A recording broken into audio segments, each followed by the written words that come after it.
We got some questions that we're going to be asking after I read this. It's a lengthy read, but listen to what I read. And then I'm going to ask you some questions afterwards that you need to be able to answer. And you can post your answers in our Snap youth group chat. Judges, the 6th chapter, that's going to be at verses 1 through 17. It says the Israelites did evil in the eyes of the Lord, and for 7 years he gave them into the hands of the Midianites. Because the power of Midian was so oppressive, the Israelites prepared shelters for themselves in the mountain clefts, caves, and strongholds. Whenever the Israelites planted their crops, the Midianites, Amalekites, and other eastern peoples invaded the country. They camped on the land and ruined the crops, all the way to Gaza, and did not spare a living thing for Israel, neither sheep nor cattle nor donkeys. They came up with their livestock and their tents like swarms of locusts. It was impossible to count them or their camels. They invaded the land to ravage it. Midian so impoverished the Israelites that they cried out to the Lord for help. When the Israelites cried out to the Lord because of Midian, he sent them a prophet who said, "This is what the Lord, the God of Israel, says. I brought you up out of Egypt, out of the land of slavery.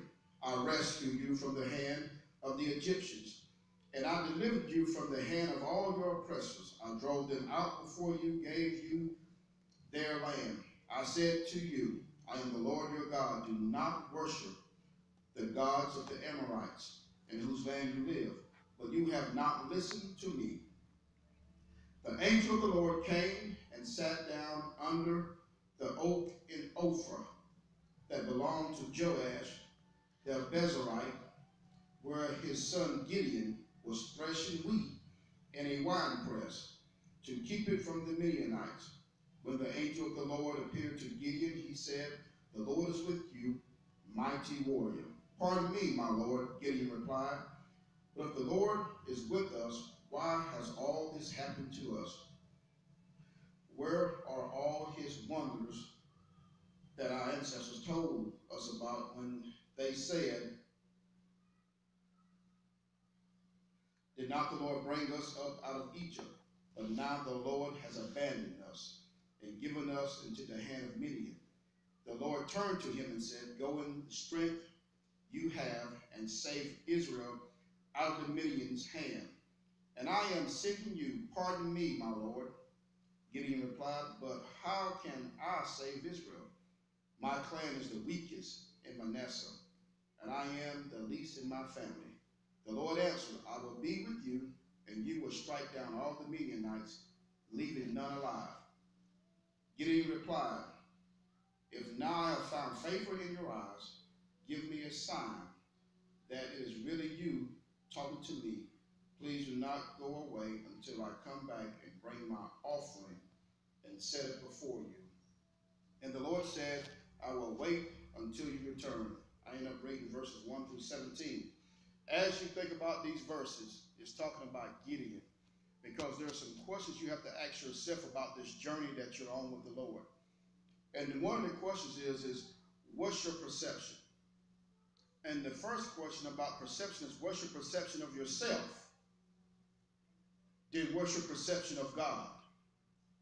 Because how you see yourself is how you're going to see God.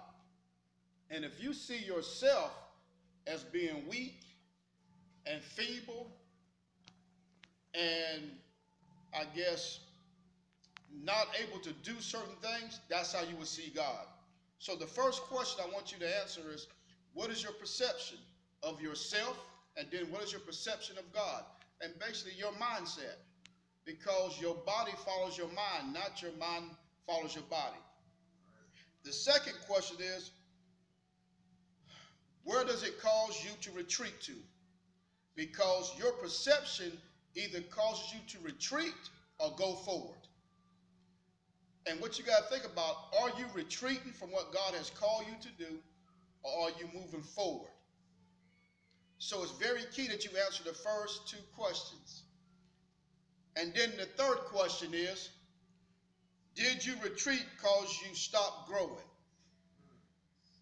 And this is a question about yourself so you can evaluate yourself. Because I notice as we begin to keep moving forward in this youth ministry, there are some things that y'all will have to accomplish yourself that me or any other leader can't accomplish for you. I can't accomplish your walk with God. I can't make your walk successful. Only you can. There's not a leader in our group that can make your walk successful. Only you can make your walk successful, but you have to know whether you're growing or whether you're stagnant. Question number 4 is, do you have peace?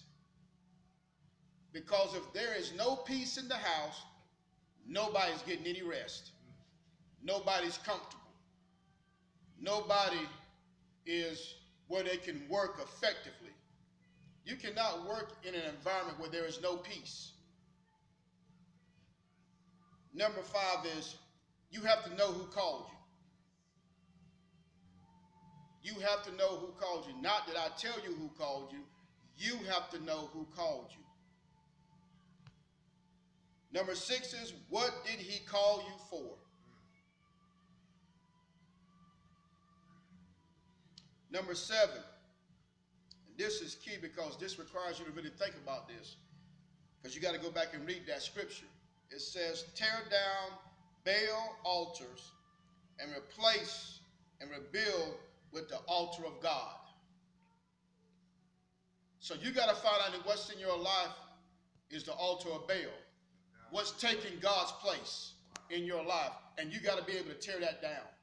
And then you got to replace it with God. And then number 8 is, once you get through with all of those other 7 questions, this is what I want you to really get. You are a mighty man of valor, is what God said. That means there's nothing that you can accomplish through him. There's nothing in your home, nothing in your school, nothing in relationships. There is nothing in your life that you will not be able to accomplish with God. You'll be able to accomplish everything, every goal, every plan. You can accomplish it, whether it's home, whether it's family, whether it's relationship, school, whether it's life, and whether it's even you, life in general. With God, there is nothing impossible. So God told me to tell you, you are a mighty man of valor. And when you grab a hold of that, you would see our youth group will absolutely change because of you being who God called you to be. I love you. God bless you. Look at the questions. Replay this. Answer those questions.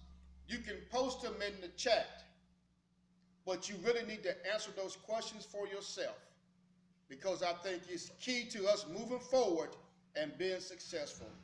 I love you. God bless you.